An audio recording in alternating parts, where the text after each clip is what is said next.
Shalom, shalom, peuple de Dieu, bonsoir et bienvenue encore à notre étude biblique de chaque mercredi, ici à Overcomers Ministry Church. Connectez-vous, invitez quelqu'un. Nous savons que vous allez être encore agréablement bénis. Nous sommes là toujours pour partager la parole de Dieu. Donc, je vais laisser les éminents hommes de Dieu se présenter, vous saluer, et ensuite nous allons démarrer l'étude. Shalom, peuple de Dieu, Pasteur Mosé vous salue.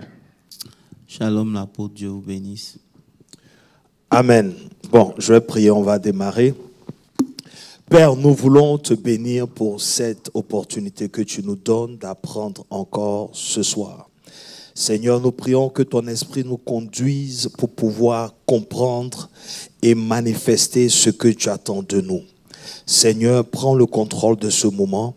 Merci pour ceux-là qui sont connectés et pour ceux-là qui vont se connecter. Que nous soyons une bénédiction pour ton peuple, pour le corps de Christ, et que toute la gloire te revienne au nom de Jésus. Amen. Amen. Peuple de Dieu, bonsoir encore et bienvenue.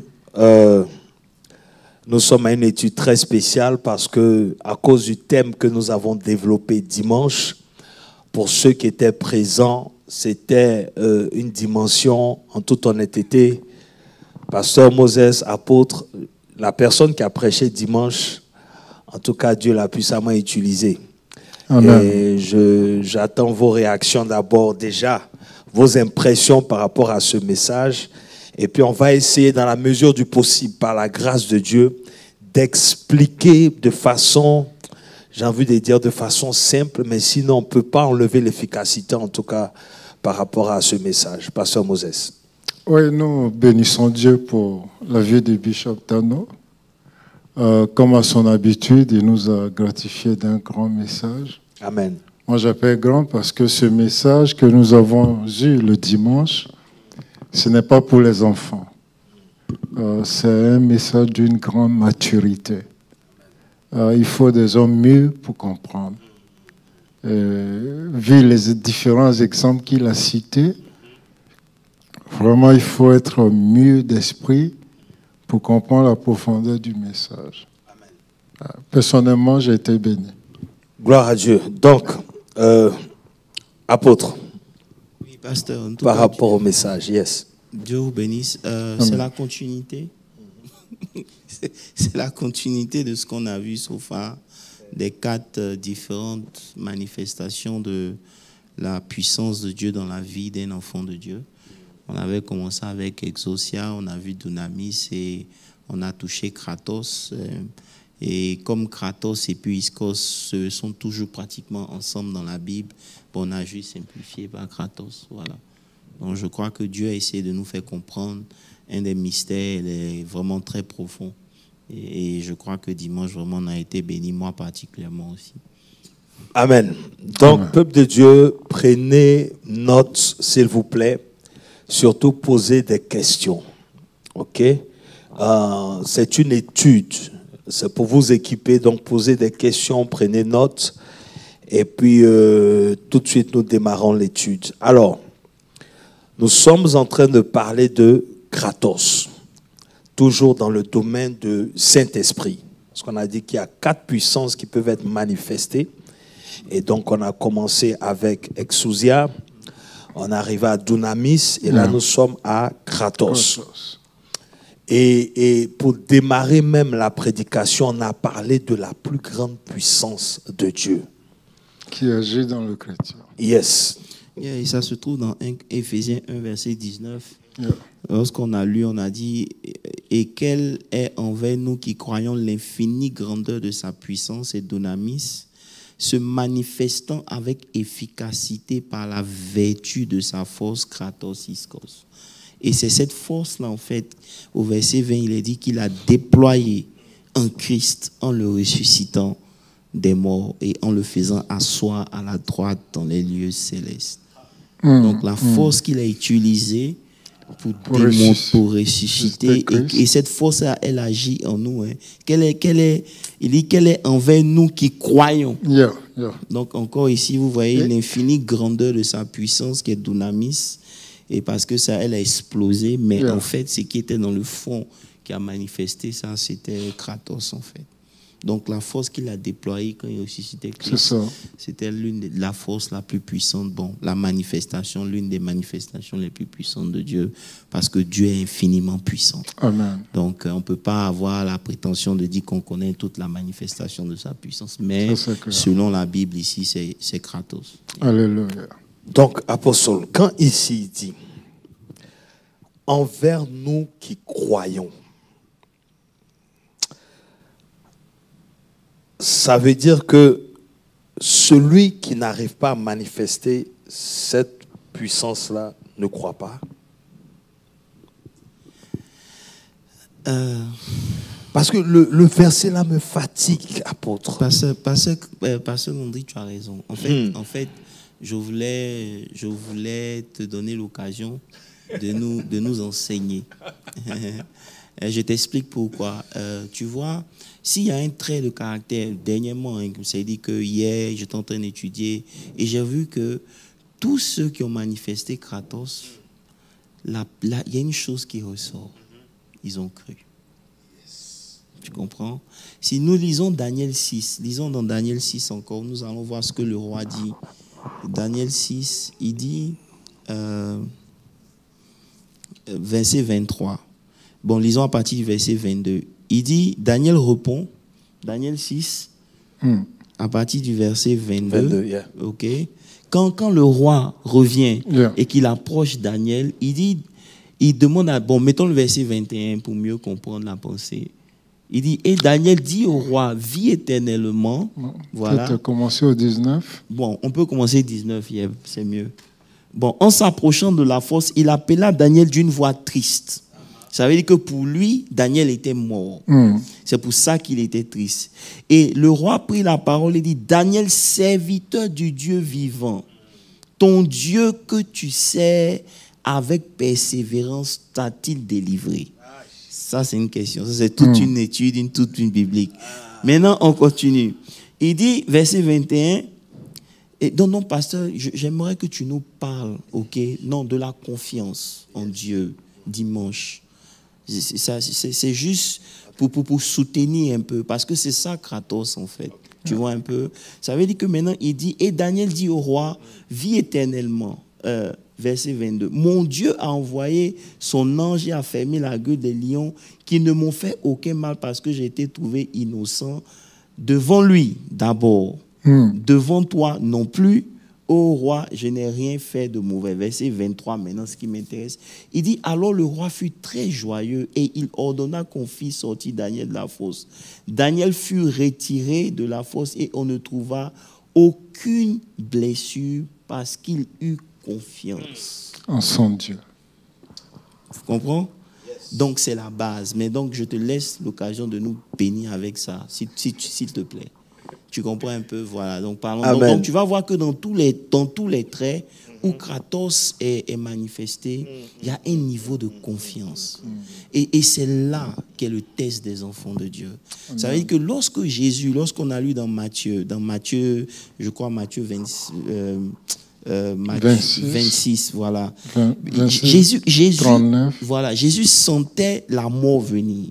Ça veut dire il réalisait à quel point ce qu'il allait vivre allait être compliqué en fait. Tu comprends un peu? Et c'est pour cela qu'il rentre en prière. Ça veut dire qu'il est le Fils de Dieu, mais étant dans la chair, il sent le poids de ce qui va arriver, sa crucifixion, parce que de la manière dont il allait mourir, il le savait. C'était pas une mort facile, c'était pas une mort naturelle. Vous comprenez un peu? Voilà. Donc quand Jésus sent ce poids, il s'approche de Dieu. Et 3 fois, il va vers Dieu et il prie. Et Dieu ne lui répond pas. Dieu n'exauce pas tout ce que Dieu lui dit. C'est comme Dieu répond à Paul, il dit, va, ma grâce te suffit. Pour aller à une mission qui a été prophétisée. C'est-à-dire que c'est prophétisé. que voici ce qu'il va faire. Mais il se trouve devant la situation pour l'accomplissement de cette prophétie-là. Il doit prier. Et c'est ça. C'est pour ça qu'on a dit à Pasteur Landry que obéir à Dieu est la chose la plus difficile.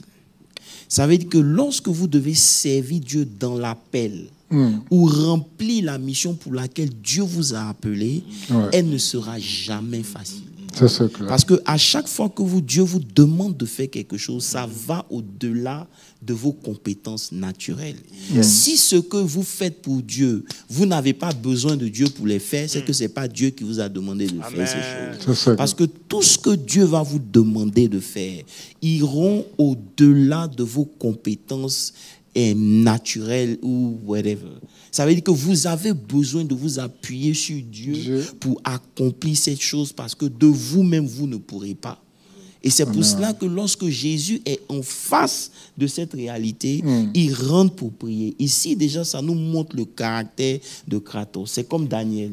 Lorsque l'édit est donné et qu'ils ont écrit pour dire qu'à partir d'aujourd'hui, vous voyez qu'il y a un autre test. Daniel faisait cela tous les jours. Et la Bible dit que, lisons ensemble, Daniel 6, je crois c'est au verset... Daniel 6. À partir du verset 9 ou 10. Non, lisons le verset 10. Okay. On dit, lorsque Daniel sut que le décret était écrit, il se retira dans la maison où les fenêtres de la chambre supérieure étaient ouvertes dans la direction de Jérusalem. Et 3 fois le jour, il se mettait à genoux, il priait et louait son Dieu comme il le faisait auparavant. Comme à son habitude. Ça veut dire que tout ce qui manifeste Kratos, c'est l'habitude, c'est le long terme. Tu comprends? Ce n'est pas une force qui se manifeste avec un bébé occasionnellement. Ce n'est pas une question que tu construis en un jour. Et c'est la longévité de ta spiritualité qui t'emmène à opérer ce niveau de confiance en Dieu et de force, en fait. Mais beaucoup de gens confondent les choses. Et c'est pour ça que c'est vraiment important qu'on parle un peu comment faire confiance à Dieu. Tu vois? Et la confiance en Dieu, ce n'est pas quelque chose, par exemple, qui se construit du jour au lendemain. Ça prend du temps. Tu comprends? Donc, tous les jours, depuis que Daniel est à Babylone, il ne fait que construire. Et le fait qu'il ne fait que prier de façon consistante pendant longtemps, ça a maintenant développé quelque chose en lui. Ça fait que même quand le décret sort, il n'est pas affecté. Ça ne change pas ses habitudes. C'est clair. C'est là qu'est le secret. Ça ne change pas ses habitudes. Et on ne pourra pas arriver à un niveau d'intégrité comme ça si on ne commence pas de façon consistante dans les petites choses. Ça, c'est clair. Tu vois un peu? Et c'est pour cela que comprendre ce que c'est que la confiance en Dieu, c'est important. On ne naît pas avec ça. C'est quelque chose qui se construit. Donc, Daniel, il a maintenu ça. Et jusqu'à ce que même quand le décret sort, ça ne l'affecte pas. Ça ne l'affecte pas du tout. Et c'est par là que vous reconnaissez les signes des fils de Dieu. Amen. Et donc Jésus, il prie, mais Dieu n'exauce pas. Donc un enfant de Dieu doit comprendre que si sa prière n'a pas été exaucée, c'est pas parce que Dieu ne peut pas l'exaucer. Tu vois, beaucoup de gens commencent à réciter tout ce qu'ils ont fait pour Dieu. Quand en réalité, Dieu veut que tu deviennes, il veut démontrer à tout le monde que tu es son fils, tu es son représentant. C'est comme quand le diable s'en va se promener sur la terre, il revient. Et puis il dit d'où viens-tu? Il dit, je viens me promener, j'ai rien vu de bon. Et vous savez, je disais ici que lorsque les gens parlent de toi et que c'est des petits qui parlent de toi, c'est que toi-même tu es un petit. Mais lorsque des gens supérieurs à toi parlent de toi, c'est que quelque part le petit que tu es, tu es devenu important. C'est-à-dire que tu fais quelque chose qui marque même les grands. Si le président de ce pays commence, toi tu parles du président, ça ne fait rien. Mais quand le président commence à parler de Pasteur Landry, ça veut dire que Pasteur Landry a atteint une dimension où ce qui fait est remarqué. Donc quand Dieu lui-même rend témoignage d'un homme, ça c'est vraiment C'est très touchant. Mais apôtre, ici, ce qui est un peu dommage, c'est qu'il rend témoignage de toi, mais tu n'as pas accès. Ça dit, n'a pas eu accès au conseil de Dieu. Le conseil. Tu vois? Donc, bon, ça, c'est notre enseignement. De Dieu, bon, tu vois, mais effectivement, il n'a pas eu accès. On dit que où il était quand il y a eu le conseil, mais bon, c'est des prédications. Mais la réalité ici, regarde les propos de Dieu. Il dit, Satan dit, non, je viens de me promener, bon, j'ai rien. Et puis Dieu dit, as-tu remarqué? Mon serviteur Job. Mon serviteur Job. Et puis Satan met Dieu à défi. C'est ici le problème, en fait. C'est-à-dire, est-ce que Dieu peut nous faire confiance? Tu le sais pourquoi? Voilà, parce que ici, il est le représentant légal de Dieu sur la terre. Yes. Tu comprends? Donc, il dit, touche à tout, ne touche pas à sa vie. Amen.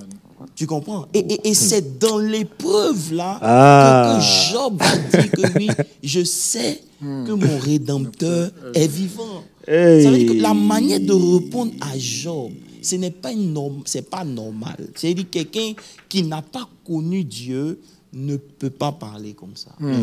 Et c'est pour ça que nous sommes faibles dans nos églises, parce que Dieu ne nous est pas présenté comme il se devrait. Ça veut dire qu'il a développé une relation à un niveau. Au point que Dieu dit, il n'y a personne comme lui sur la terre. Unique à son genre. Personne. C'est fort. Et maintenant, où on va voir la manifestation, la grandeur de Dieu, ce n'est pas dans les biens de Job. Yes. Parce que c'est ce que je veux qu'on voit un peu. Yeah. Aujourd'hui, je parlais avec un jeune frère, un jeune prophète qui est à Abidjan. Il me disait qu'il était allé à une conférence où il y a des jeunes prophètes qui disaient que dans le dernier réveil, ça ne sera pas un réveil de puissance, mais ça serait un réveil financier. Je lui ai dit, petit. Je lui ai dit, petit. Écoute-moi bien. Hein? Ça veut dire quoi, le réveil financier? Non, ça veut dire que l'église va être remarquée parce que Dieu va emmener les finances, ou bien je ne sais pas quelle était dans sa pensée. J'ai dit, est-ce qu'un chrétien, l'église peut se mettre devant la richesse des païens? Non. Et ce n'est pas ça qu'est Dieu. Dieu n'est pas glorifié face à la richesse. Dieu est glorifié dans notre habilité à avoir des richesses, mais à rester serein. C'est en cela que Dieu est glorifié. Amen. Je ne sais pas si tu comprends un peu, Pasteur Henri. C'est quand aujourd'hui, notre Dieu devient le Dieu de breakthrough, le Dieu de bénédiction, on n'est pas encore des fils. Non. Ça veut dire que ça, c'est des choses qui sont dans les mains de Dieu. Ce n'est pas les choses qui sont dans le cœur de Dieu. Donc, quand Jésus rencontre, il doit devenir pour prendre sa position en tant que fils. Oui. Dieu dit, écoute, tu dois démontrer que tu me choisis. C'est pour ça qu'on a dit que les fils choisissent Dieu malgré l'épreuve. C'est-à-dire, tout ce qui arrive, peu importe ce qui arrive, ils vont toujours choisir Dieu. Ils ne vont jamais choisir eux-mêmes. Là, ils ont tellement développé une relation avec Dieu que ce n'est plus ce que Dieu peut leur donner qui compte à leurs yeux, mais c'est ce qu'ils sont aux yeux de Dieu, ce que Dieu est pour eux. Parce que ici, Daniel, dès le commencement, il n'avait même pas de raison de se sacrifier. Tout à fait. Parce que Landry, on a vu ça ici. Oui, il a été castré. Daniel n'a pas eu d'enfant. Un prince, tout son avenir est mis quelque part. Castré, il arrive en Babylone, il devient esclave, et tout. Mais malgré tout ça, peu importe comment ça a commencé, son amour pour Dieu ne change pas. C'est ce niveau-là que moi je veux atteindre. Amen. Bon, sans bien sûr la castration, mais bon. Juste pour dire qu'il faut qu'on arrive un peu à un niveau où on choisit Dieu. Peu importe les réalités. Peu importe les réalités. Et j'ai aimé l'exemple justement de Moïse, qui est prince en Égypte, qui est le sujet de prière justement de beaucoup de personnes. Wow. Tu vois un peu? Mais lui, il a cette position-là. Et j'aime ce que le livre d'Hébreux dit. Il dit, il n'a pas vu les richesses de l'Égypte comme il a préféré l'opprobre de Christ que les richesses de l'Égypte. C'était comme s'il voyait la gloire de Christ. Voilà, ça veut dire que parce que tous les héros d'Hébreux 11, Quand vous lisez leur histoire, qu'est-ce qu'ils avaient? Ils n'avaient que Dieu. Yes. Ils ont été tous testés. Tous. Kratos a été manifesté. Yes. Et c'est pour cela qu'aujourd'hui, il figure dans le pilier des hommes de la foi. Alléluia. On ne peut pas parler de nous par rapport à nos richesses. C'est pas ça. Non, apôtre, tu sais, l'exemple là m'a fait réaliser. Parce que l'Égypte, c'était la plus grande puissance mondiale. Yeah. Donc, imagine un peu que tu sois l'homme de main de Joe Biden actuellement. Non, disons même l'héritier. Non, c'est-à-dire que c'est toi qui contrôles. Tu es un prince. Tu es à la Maison Blanche. Et ce n'est pas les mandats des années. C'est un règne. C'est ça. Donc, tu es garanti dans tout ton avenir. Ouais. Tu as la puissance, tu as l'argent, tu as tout à ton service. Mais, Dieu t'enlève de là pour t'emmener à être berger dans le désert. Et tu trouves la force. C'est de ça qu'on parle, la puissance là. Tu trouves le courage d'aller. Toi qui étais un prince, tu connais l'armement, tu connais tout ce que c'est une armée. Dieu te donne un bâton. Un bâton. Comme tout homme. Ça veut dire que c'est l'enseignement qui est profond, pasteur. Et avec ce que tu es en train de dire déjà, on voit ici que ce qui intéresse Dieu, ce n'est pas ce que le monde t'offre, mais c'est ce qu'il fait de toi. Comment? Ce qu'il fait de toi est plus important que ce que tu as. Tu comprends? Ce que Dieu fait de nous, c'est très important. C'est pour ça que quand Dieu se présente à Moïse, il ne lui présente pas l'argent. Non. Il lui présente la divinité. Yes. Il dit, je te fais Dieu.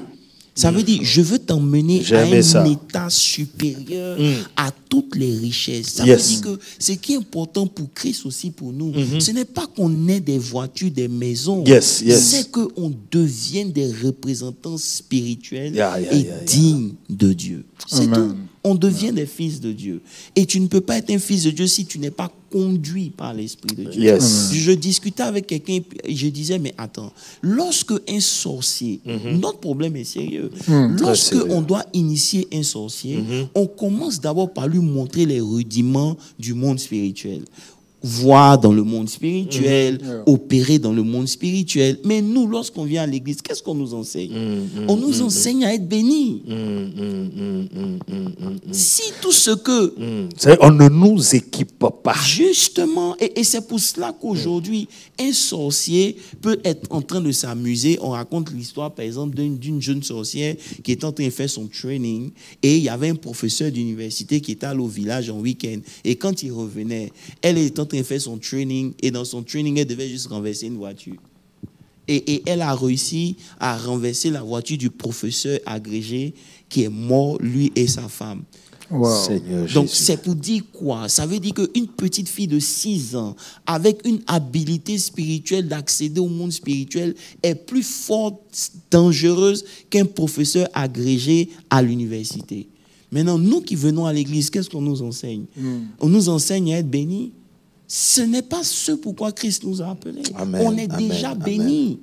Ce n'est pas ça. Et vous vous rencontrez, on est dans l'église, on fait 50 ans et on n'a jamais eu une expérience spirituelle. Ça, c'est dommage. Nos yeux sont fermés. Mais quand Jésus rencontre, comment il s'appelle, le docteur Nicodème, il dit, si tu ne nais d'eau et d'esprit, tu ne peux voir le royaume des cieux. Tu ne peux entrer ni voir le royaume des cieux. C'est-à-dire que le royaume des cieux, il est visible. Amen. Et le royaume des cieux, il ne vient pas de manière physique, il est spirituel. Tout à fait. Donc ça veut dire que quelque part, très peu même peuvent dire qu'ils savent ce que c'est que le royaume des cieux. Yes. Parce que ce n'est pas pour nous frapper le royaume des cieux vient. Maintenant, aujourd'hui, qu'est-ce qu'on fait? Tout ce qu'on fait, c'est pour frapper. Ce n'est pas Dieu. C'est qu'on n'a pas le développement spirituel. On ne l'a pas. Cette maturité spirituelle. C'est pour ça qu'il dit aussi longtemps que l'héritier est un enfant, il ne diffère rien d'un esclave. Tout à fait. Vous comprenez un peu? Parce que ceux qui héritent, ce n'est pas les bébés, c'est les fils qui héritent. Vous comprenez? Et donc, aussi longtemps qu'on restera à ce niveau de non-développement, donc c'est pour ça que Dieu est obligé de permettre certaines situations pour créer en nous un certain nombre de convictions. Donc, on ne peut pas éviter les épreuves. Et j'ai aimé ça lorsque tu as dit, par exemple, concernant Daniel et même le Seigneur Jésus, la prière de Daniel n'a pas évité qu'il est dans le trou. Tout à fait. La prière de Jésus n'a pas évité qu'il soit crucifié. Parce que quand vous Mais lisez, c'est que nous... Bon. Quand on lit même ici au verset 10, on dit que lorsqu'il a commencé à prier, il a prié 3 fois par jour, comme il le faisait d'habitude. Un chrétien qui s'en va prier, il attend que Dieu agisse pour que la chose n'arrive pas. Mais malgré la prière de Jésus, la crucifixion est venue. Malgré la prière de Daniel, la fosse au lion est venue. Donc en fait, peu importe ce qui arrive devant eux, ce n'est pas ça qui était leur problème. C'était la capacité que Dieu devait leur donner pour pouvoir traverser ça. Donc leur prière a servi à les fortifier dans l'homme intérieur pour leur permettre de traverser l'épreuve qui était en face d'eux. Mais nous, lorsqu'on prie, on attend que Dieu fasse. Donc lorsqu'il ne fait pas, on est découragé. Alors que quand Dieu ne fait pas, c'est une occasion de glorifier encore plus Dieu. Donc là, ça nous permet de savoir comment orienter nos prières. Et ça me ramène à ce qu'on disait ici mercredi passé, comme quoi c'est dans la communion avec le Saint-Esprit et surtout dans le prier en langue, puisque la Bible même est ferme là-dessus. Paul dit, nous ne savons pas comment prier et quoi demander à Dieu.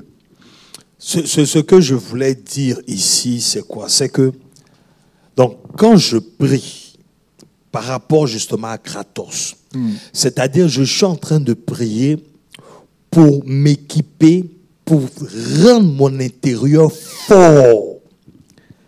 N'est-ce pas? C'est-à-dire je ne suis pas en train de faire des prières pour qu'ils soient extérieurs ou bien qu'ils soient des choses que je demande.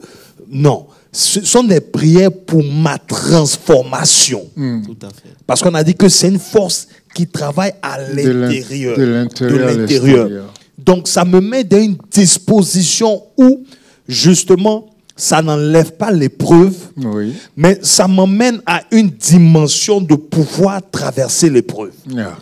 Donc, ça veut dire que en fonction de l'épreuve qui est devant moi, il y a une certaine dimension de prière interne que je dois avoir. C'est clair. C'est pour ça que tu ne dois pas attendre l'épreuve pour prier. Comment? Justement. Tu ne pourras jamais traverser l'épreuve si c'est quand l'épreuve vient que tu pries. Mais c'est en maintenant une vie de prière que tu développes cette force-là pour que quand même l'épreuve vienne, tu ne paniques pas. Rappelons-nous qu'on avait dit que... Il dit... Priez, veillez et priez afin de ne pas tomber dans la tentation. Dans la version anglaise, qu'est-ce qu'il était dit? Into it. Tu ne dois pas rentrer dedans. Parce que le but ici, ce n'est pas que tu pêches. Le but, c'est que tu quittes une certaine position spirituelle. Pour que tu tombes dans le découragement. Donc les choses extérieures ont pour mission de te faire quitter une position de force et de confiance. Te rendre charnel. C'est pour te rendre charnel. Et tu ne peux pas vaincre ça si tu ne maintiens pas une consistance dans ta vie de prière. C'est pour cela que Jésus se déplaçait pour prier. Vous comprenez?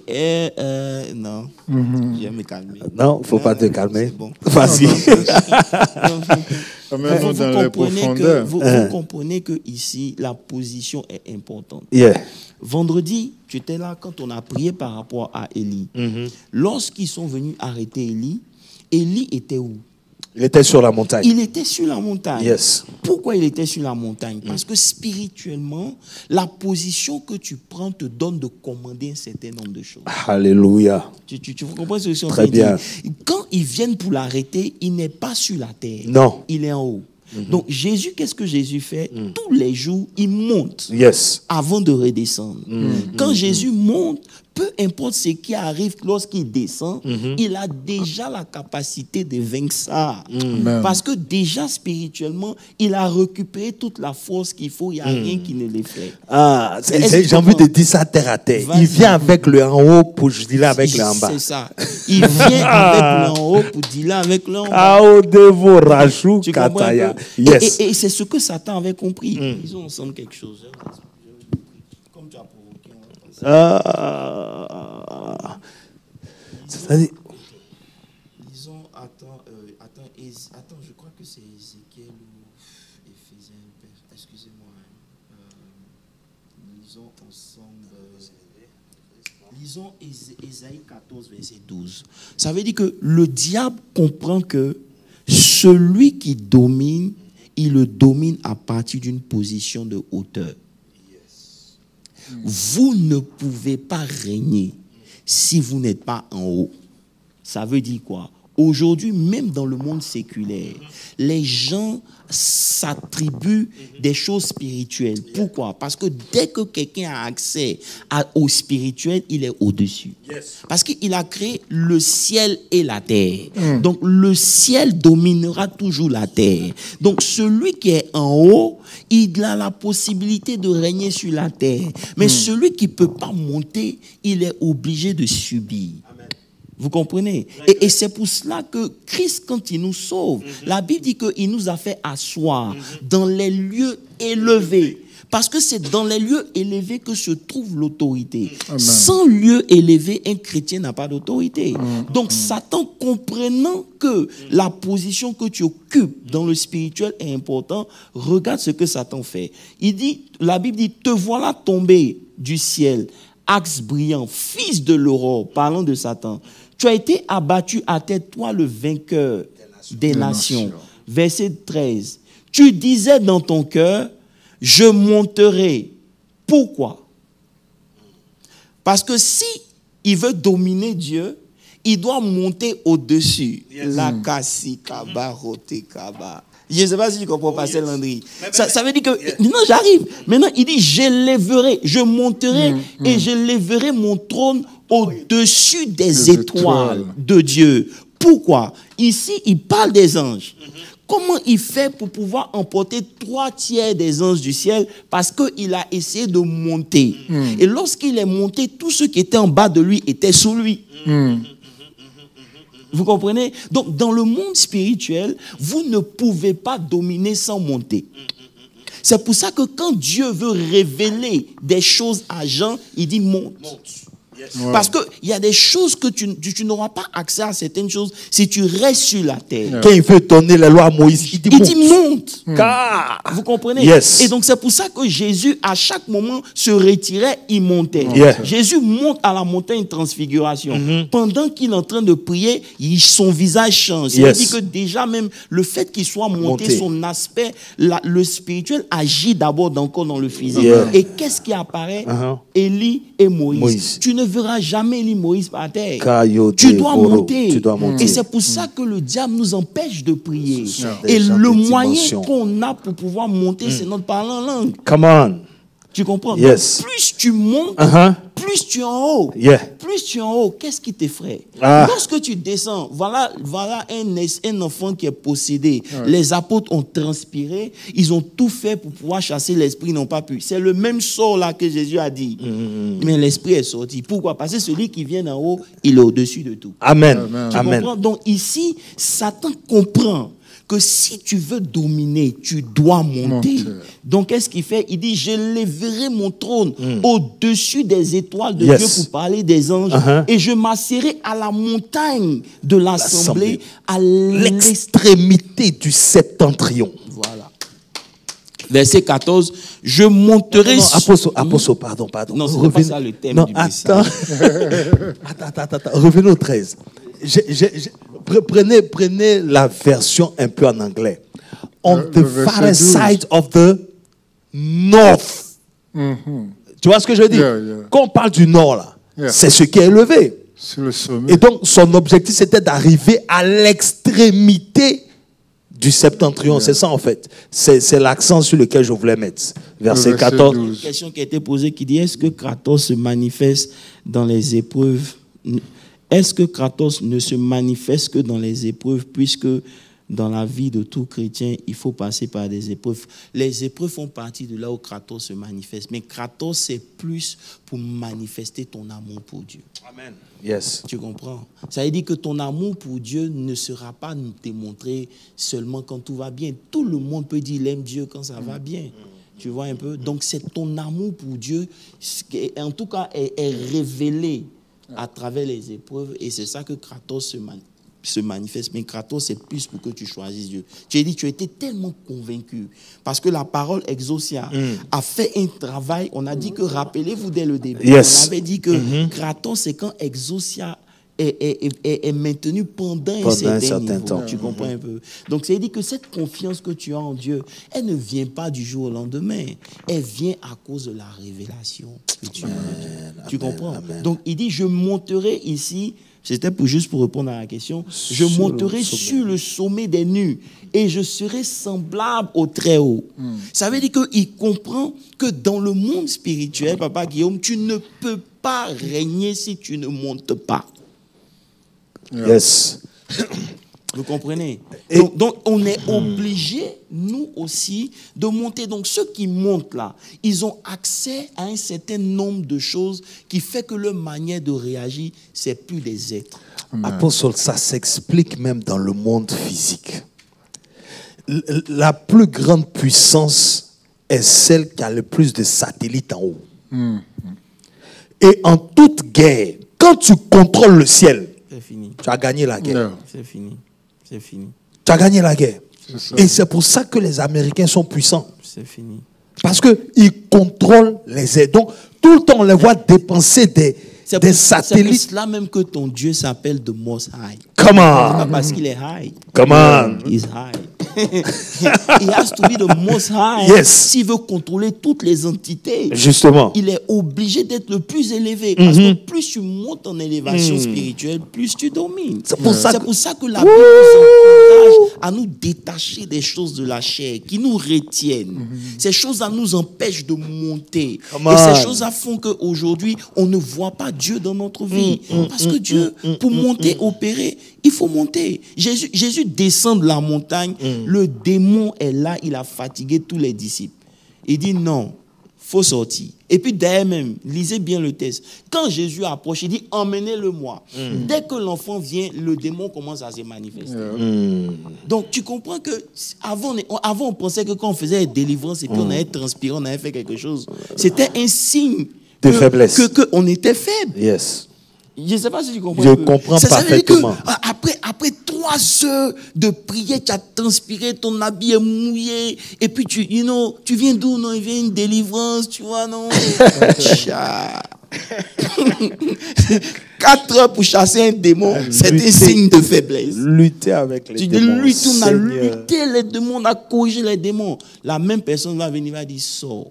Pourquoi? Tranquille. Parce que cette personne n'opère pas à partir du bas, elle opère à partir d'en haut. C'est pour ça que Jésus dit que celui qui vient d'en haut, il est au-dessus de tout. C'est ça. Mais, enfin, vraiment, je ne veux pas sortir du sujet, ça va. Mais vas-y, on peut Ça va. en Non, parler. en fait, si on chasse les démons transpirants comme ça, quand Satan va se présenter devant nous là, Ah. je me pose des questions. Et quand je réalise que... Non, on va fuir. On va fuir. Regarde quand Satan apparaît à des gens comme les Martin Luther, les choses comme ça, où il emmène le parchemin de leur péché Yeah. et il commence à trembler. Ah, Puis le c'était- Saint-Esprit dit, lui, le sang de Jésus te pardonne. C'est-à-dire qu'il ouvre même il dit, Satan, c'est toi. Oh. Je pensais que c'était quelqu'un.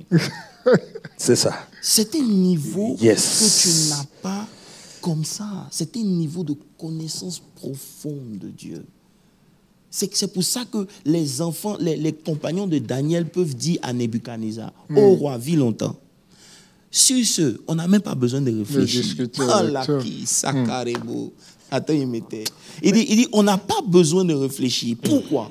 Parce que la réflexion vient lorsque j'ai des doutes de mon Dieu. Je suis dans le raisonnement. C'est-à-dire, une fois que je raisonne, je ne suis plus dans le spirituel. Yeah. Parce que le raisonnement n'est pas le ressort de l'esprit. Come on.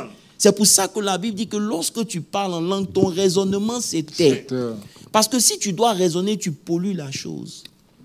La chose est pure, il n'y a pas de raisonnement. Donc, lorsque Nebuchadnezzar, il dit, on n'a pas à raisonner dessus, on n'a pas à réfléchir. Parce qu'une fois que tu commences à raisonner, tu donnes place à ton intelligence. Mais ton intelligence est trop petite pour Dieu. Tu comprends? C'est pour ça que le parler en langue, ton intelligence n'est pas engagée. Parce que ça semble ridicule. Mais c'est en esprit que tu dis des mystères. Amen, amen. Et c'est pour ça que souvent le diable te fait penser que oui, c'est une langue voilà, c'est des conneries et tout. Non, c'est pas des conneries. C'est la puissance de Dieu. Tu vois un peu. Ah, que dirons-nous de ces choses? Est-ce que vous avez des questions? Je me rends compte que c'est une grâce. Papa JB qui a une question, pour lui donner le micro. C'est une grâce pour Zacharie si l'ange lui a fermé la bouche. Parce qu'il avait commencé à raisonner. Là. Ça veut dire qu'à chaque fois que le raisonnement vient, ça tue. C'est pour ça que je demande à Pasteur Henri de nous enseigner, pour qu'on comprenne quelle est la différence, par exemple, entre avoir confiance.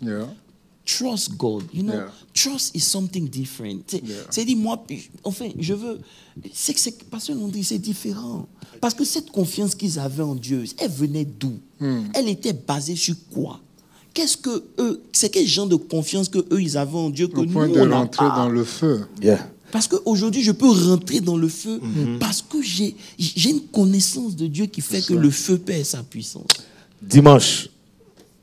Passez JB, vas-y. Et... Amen, je reçois.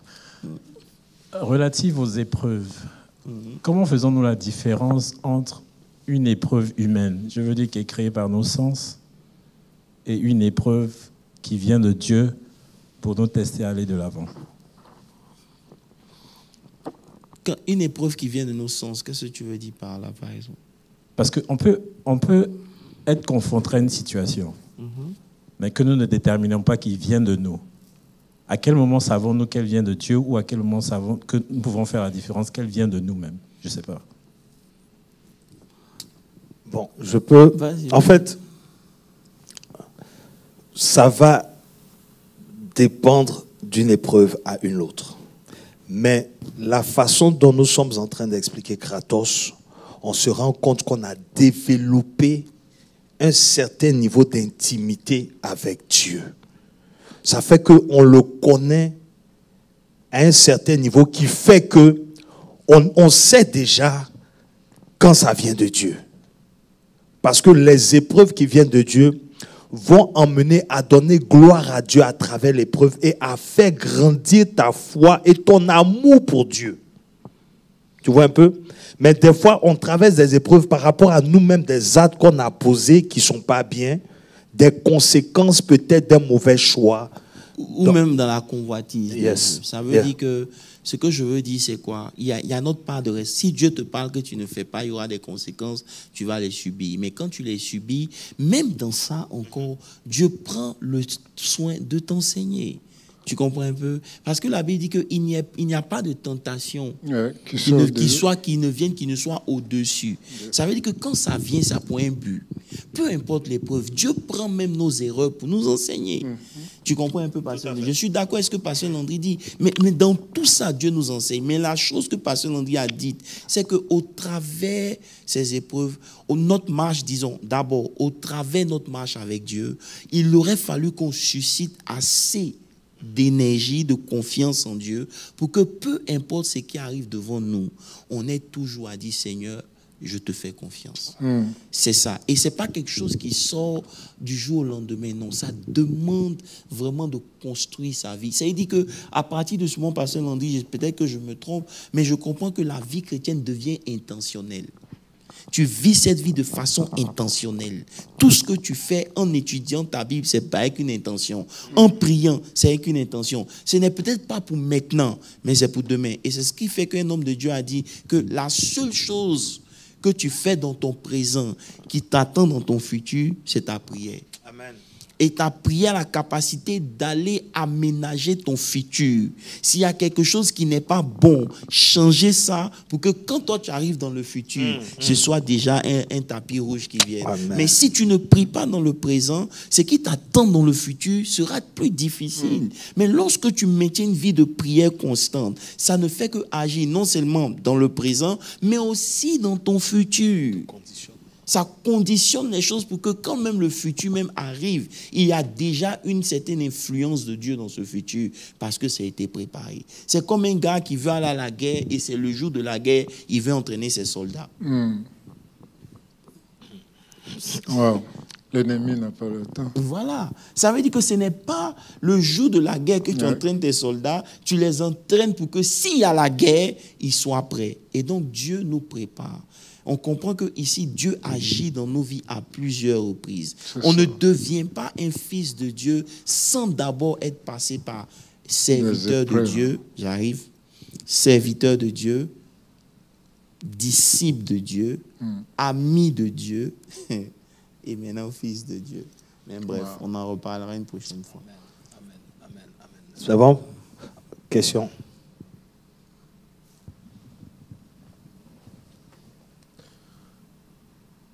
Il y a une différence entre la foi et la peur qui se cache derrière la foi. La peur, c'est quoi la peur? La peur et la foi ne peuvent pas marcher ensemble. Ok. Tu peux croire en quelque chose et avoir peur que ça marche ou ça ne marche pas? C'est que tu ne crois pas. Et c'est de ça que j'ai demandé à Pasteur de nous aider à faire la différence. Parce que c'est une chose de savoir que Dieu peut faire. C'est une autre chose de savoir qui va le faire. Tu comprends un peu? Ça veut dire que même quand ils savent qu'ils vont passer par le feu, mourir pour eux ne leur faisait pas peur. Je ne sais pas si on comprend ça. C'est-à-dire que, Pasteur Landry, je lis ma Bible et puis je me demande, mais attends, et souvent même tu te demandes, est-ce que ce n'est pas utopique ou bien est-ce que c'est vrai? Parce que c'est spirituel. Est-ce que c'est pas une légende? Voilà, est-ce que c'est pas des ragots? Pourquoi? Parce que comme tu as dit, souvent on a la foi, mais on a peur. C'est pas vrai? Ouais. Maintenant, moi je comprends une chose. Peut-être que je peux me tromper, mais lorsque par exemple tu as appris à nager et qu'on te jette dans l'eau, est-ce que tu auras peur? Non, tu ne peux pas avoir peur parce que tu es dans ton milieu naturel. Donc, tu comprends que la peur, maintenant, vient sur la base de ce que soit il y a des degrés d'incertitude qu'on ne maîtrise pas, ou bien parce que nous-mêmes, on n'est pas prêts pour certaines choses. Tu comprends un peu? Mais lorsque on parvient à arriver au niveau de connaissance et de confiance en Dieu, comme ces gens ont atteint, la peur n'a pas de place. Je suis entièrement d'accord. Et je voulais lui poser une question. Vas-y, Pasteur André. Est-ce que si on le jette quelque part où des gens savent très bien danser, est-ce qu'il aura peur? Bon, Pasteur André, c'est vrai que c'est un danseur. C'est un grand danseur. En fait, c'est ce que tu es en train d'expliquer. C'est tellement clair, c'est ça. Ça veut dire que la peur vient de notre manque de connaissance. Tu comprends? Lorsque, par exemple, quelqu'un connaît les mathématiques, il n'a pas peur d'un examen de maths. Tout à fait. Mais lorsque quelqu'un n'est pas sûr de sa connaissance en mathématiques, il émet la possibilité d'échouer si on lui donne un sujet particulier. Et avec Dieu, on ne peut plus marcher avec Dieu, avoir une connaissance partielle. Non. Tu dois arriver à dire, voilà qui est mon Dieu.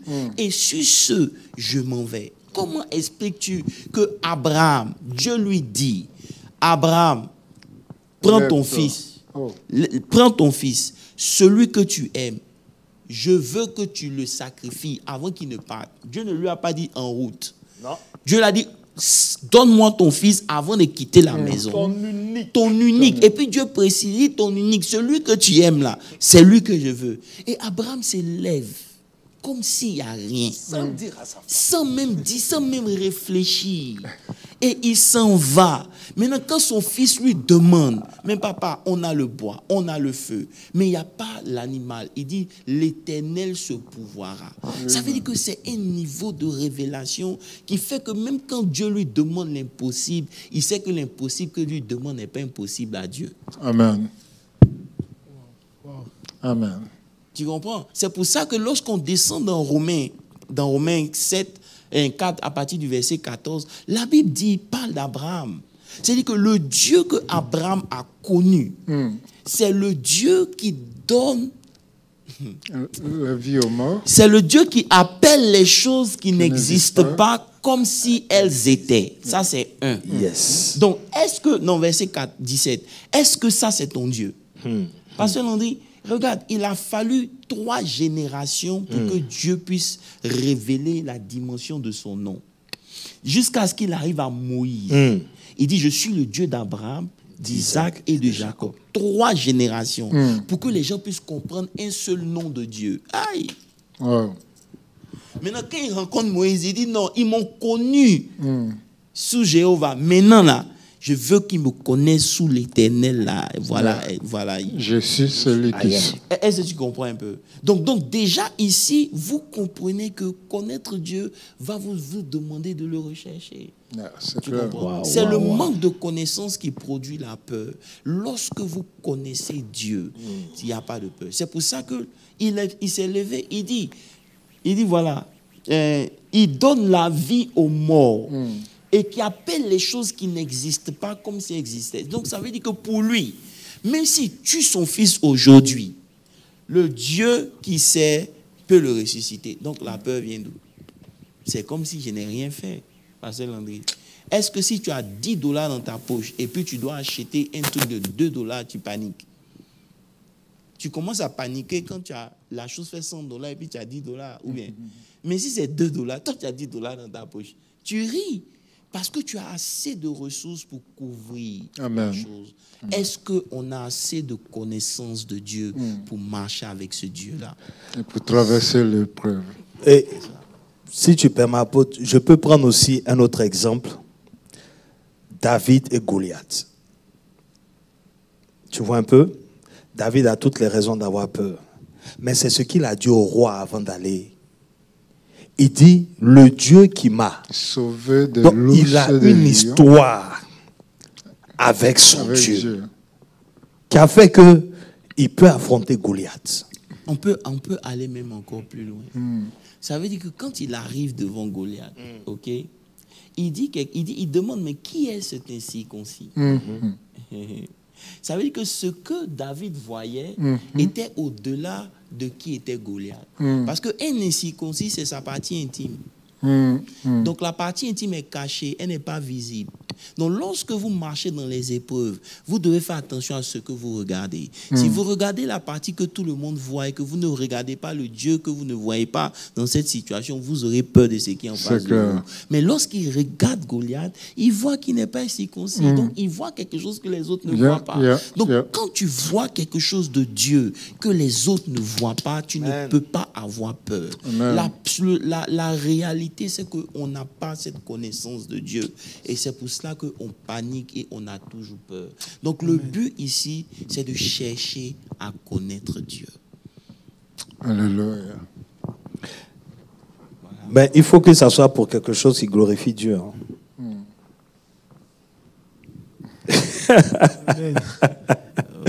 Parce que des fois, on a des ambitions personnelles. C'est normal qu'on panique. Et c'est pour ça que l'apôtre a dit quelque chose dimanche qui doit toujours revenir en nous. C'est quoi? C'est que si c'est quelque chose qu'un homme peut faire, c'est pas la peine. C'est pas la peine de prier Dieu pour ce qu'un homme peut faire. Parce que tu peux le faire ou bien tu peux trouver quelqu'un qui va le faire. Pourquoi on a réduit notre Dieu à nous donner les choses que le monde a sans Dieu? Si c'est pour recevoir les choses que le monde a sans Dieu, qu'est-ce que Dieu vient faire dans ma vie? Exactement. Dieu vient dans ma vie pour m'emmener là où moi-même je ne peux pas arriver, C'est là où mes parents ne peuvent pas m'envoyer et là où le monde ne peut pas m'envoyer. C'est pour ça qu'il a dit, je te fais Dieu. Ça veut dire que Pharaon, il est le Dieu des Égyptiens. Maintenant, moi, je te fais le Dieu de Pharaon. Donc, je deviens le Dieu, tu deviens le Dieu de Pharaon et tu deviens le Dieu de toute l'Égypte. Aucun homme ne peut faire ça. Même Pharaon ne peut pas faire ça. Pour que Pharaon fasse de toi un Dieu supérieur à lui, il ne peut pas. Non. Seulement Dieu. Et donc Dieu est dans notre vie pour faire quelque chose que nous-mêmes, nous ne pouvons pas faire. Arrêtons de réduire Dieu à notre bien-être physique et matériel. C'est l'insulter. Et c'est comme ça qu'on le réduit en fait. Parce que ce sont des choses que des hommes peuvent faire. C'est pour ça que dès qu'il n'a pas donné ton mariage, tu pleures. Dès que tu n'as pas eu ce que tu veux, tu pleures. Non, il y a plus que ça. Qu'est-ce que c'est? Cherche à découvrir. Tu vois. Est-ce qu'il y a une autre question? Il faut que l'enseignement soit pratique. Parce que juste écouter, c'est pas bien. Poser des questions. Papa.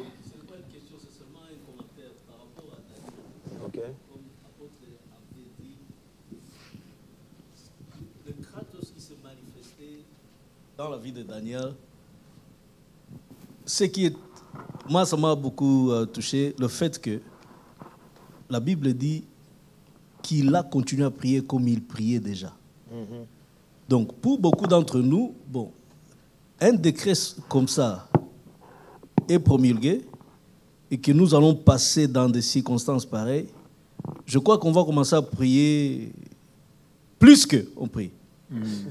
Mais lui, c'était déjà, donc comme si le Kratos, c'est un mode de vie. Business as usual. Donc ce n'est pas quelque chose dont il était déjà à un niveau, il était déjà préparé, il était déjà à un niveau élevé.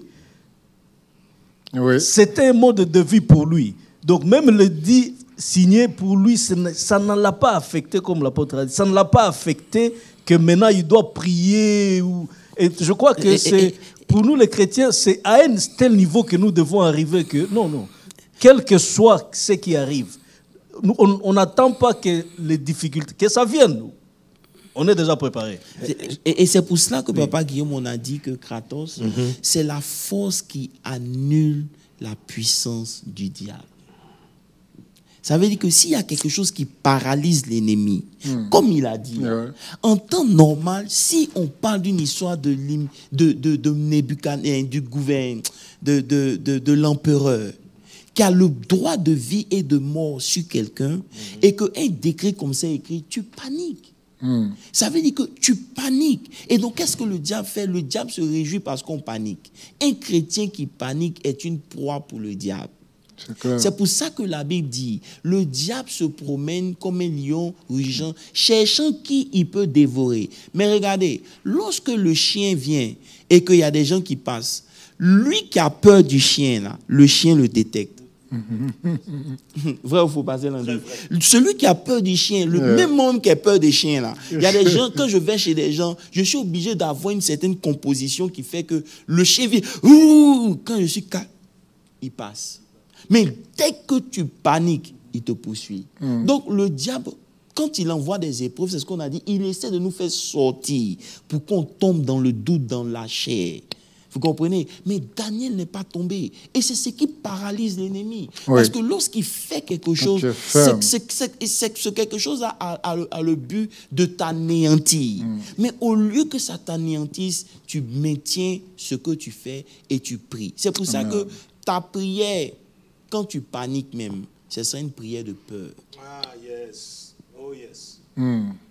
Ça serait une prière. Si tu n'as pas l'habitude de prier de façon consistante et qu'une épreuve vient, et Seigneur. Et c'est pourquoi il a dit, il priera plus. Il passera plus de temps. Et on a vu un verset qui disait que c'est dans le calme et la tranquillité que se trouve ta force. Amen. Mais pour rester calme, c'est que ce qui est à l'extérieur de toi n'a pas pu rentrer à l'intérieur. Et donc, si quelque chose ne peut pas rentrer à l'intérieur, tu es dangereux.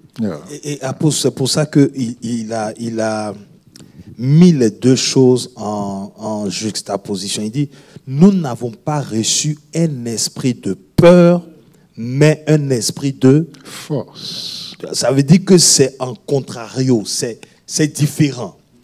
Donc si c'est la peur qui agit, automatiquement, l'Esprit de Dieu ne peut rien faire. Yeah. Parce que celui qui passe par l'Esprit, c'est quelqu'un qui n'a pas peur. C'est-à-dire que lorsque même tu as passé par l'Esprit, Pasteur Landry, et que l'Esprit t'a dit, ça ne va pas te tuer, mais non, tu auras peur de quoi? Pasteur Landry, si dans une épreuve, par exemple, je viens, je te vois, il dit, tu sais quoi, il y a un pasteur Moses qui va te faire un joke. Il ne faut pas paniquer, c'est juste joke. Mais quand pasteur Moses vient, il fait le joke, et les gens qui sont à côté qui ne savent pas, ils vont dire, mais en réalité, c'est un joke. Toi, tu ne paniques pas. Pourquoi? Parce que tu as accès à l'esprit. C'est pour cela que prier en langue est important.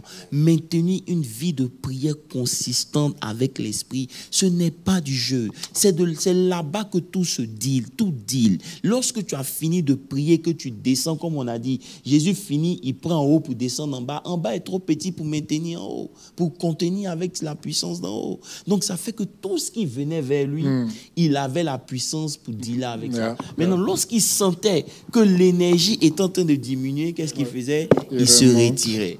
Et puis il monte. Vous savez, donc il y a des moments comme ça. C'est comme par exemple, on raconte l'histoire de Idaosa. Un jour, des armed robbers sont venus dans la maison.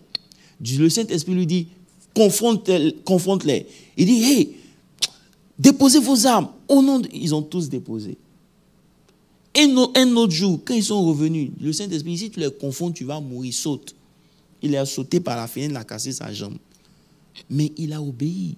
Pourquoi? Parce que Landry, on voit ici encore le plus important, c'est d'être conduit par l'Esprit de Dieu. Il faut maintenir une vie de prière pour que la voix de Dieu devienne plus limpide dans notre esprit. On ne marie pas parce que c'est joli. On marie parce que le Saint-Esprit nous a conduits et nous a convaincus. Parce que la personne que tu as mariée, tu ne vois pas demain. Si tu étais appelé à marier un prophète et que le jeune prophète, il est dans l'église, il n'a pas de voiture, et que c'est le banquier que toi tu regardes, tu ne sais pas que le banquier a 5 ans de vie. Donc dès que tu te maries, après 1 an, il meurt.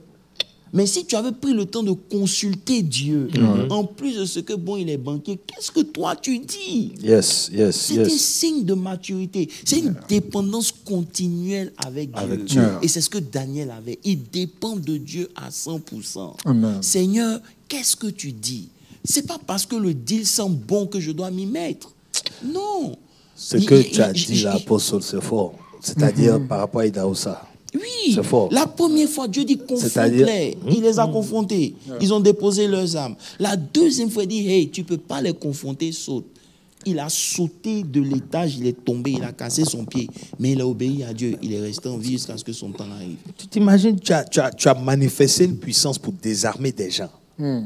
Et maintenant, la même chose se produit. Mais tu dois sauter. Donc, tu vois que ici c'est une consistance. C'est une consistance dans notre communion avec Dieu. En tant qu'enfant de Dieu, on n'a pas le droit d'avoir une relation discontinue avec l'Esprit de Dieu. Et aujourd'hui, on est fort, demain on est faible, demain non. Tu dois maintenir une certaine consistance. Tu peux ne pas être parfait. Don't get me wrong. Tu ne sais pas de ça qu'on parle. Mais même dans ton imperfection, tu maintiens une constance avec le Saint-Esprit. Il te rendra parfait. Amen. Vous comprenez un peu? Mais lorsque une épreuve arrive et que vous quittez Dieu, vous tuez vous-même. Non, vous devez rester avec le Saint-Esprit. Le laisser vous conduire, vous parler. Et c'est ça, Kratos. Kratos, c'est une force intérieure qui vous donne de ne même pas paniquer. C'est-à-dire qu'à force de résister, ce qui est à l'extérieur change obligatoirement. Ça veut dire que votre perception de la chose change. C'est ce qu'on a dit. C'est-à-dire le feu. Il dit, si vous passez par le feu ne va pas vous brûler. Ça veut dire quoi? C'est pas que le feu ne brûle pas, mais à cause de ce que tu as en toi, le feu perd sa capacité de te brûler. Amen. Donc tu enlèves à l'ennemi ce qui fait sa force. Il vient comme un lion rugissant. Quand il te voit, tu es tellement calme qu'il est obligé de passer comme un petit chien. Un chiot. C'est comme ça. C'est un niveau, ce n'est pas quelque chose qu'on manifeste, en tout cas du jour au lendemain. C'est une consistance dans notre relation avec Dieu, dans la connaissance de la parole de Dieu. Tu ne peux pas venir à l'église de façon sporadique, tu ne peux pas servir Dieu quand tu as envie et puis manifester Kratos. C'est impossible. Tu comprends? Parce que la conviction ou la confiance que tu dois avoir en Dieu, c'est une confiance qui n'est pas basée sur une connaissance naturelle, c'est sur la révélation. Amen. Vous comprenez un peu? C'est quelque chose que Dieu t'enseigne toi-même. Et c'est tellement fort que personne ne peut t'enlever ça. Amen. Voilà. Pasteur Landry. Amen, peuple de Dieu. Ben, nous sommes à la fin de l'étude. S'il n'y a plus de questions, je pense qu'on a appris beaucoup encore ce soir. Et nous prions. Tu sais, c'est encore en train de trotter dans ma tête, mais cette confiance en Dieu, c'est-à-dire par rapport à Idaosa, et je me rappelle que Jésus, même Dieu a dit à ses parents de sortir, d'aller en Égypte. Quelle puissance Dieu n'a pas? C'est ça. Ça dit... Ça veut dire que parce que il ne peut pas encore faire face, il est un enfant pâté. Tu vois, Dieu nous a protégés de beaucoup de choses. Beaucoup. Parce que notre ignorance allait nous tuer. Dieu nous a fait grâce. Tu vois, et c'est ça, Pasteur Landry, je t'en prie, il faut nous emmener dans ce niveau de confiance. On fait apprendre par la grâce de Dieu. Amen. Pour comprendre qu'est-ce qui fait la différence. Parce que dans tous les récits, même dans Hébreux 11 que tu as dit, ils ont eu tous une confiance en Dieu. Ou même, et ce n'est même pas une question de sexe masculin ou féminin ou d'âge. Non, même des femmes. Aussi jeunes que femmes. Jeunes, ils ont une confiance en Dieu qui a fait que leur nom a été inscrit. Quelle est cette confiance, pasteur? Quel est ce mystère que nous, on n'a pas encore? Peut-être que si on cherche à découvrir ça, on pourra comprendre. Et là, ça sera une clé. Parce que, comme on a dit dimanche, tout ce que Dieu révèle, c'est Dieu qui vient à nous. Amen. Donc, la révélation est importante. Alléluia. Que vraiment Dieu nous bénisse. Amen. Et que sa grâce surabonde. Comme tu nous as bénis dimanche, bénis-nous et nous allons nous séparer. Seigneur, nous te disons merci pour ta grâce et ta fidélité. Père, que ton nom soit glorifié pour la révélation. Seigneur, merci parce que jour après jour, tu augmentes à notre connaissance dans le but de nous former afin que non seulement Exousia soit ancré, grandisse dans cette révélation de ta parole, de qui tu es, afin de nous conduire à Kratos. Que cette force divine et puissante se dégage en nous et en tous ceux qui vont suivre ce message ou qui nous ont écoutés, que cette force leur soit accordée pour que la victoire soit garantie. Père, nous te confions nos vies, nous te confions toutes choses. Merci de te souvenir de tout un chacun et d'agir dans nos vies avec ta grandeur et ta puissance. Au nom de Jésus, nous avons prié. Amen. Amen. Amen. Amen.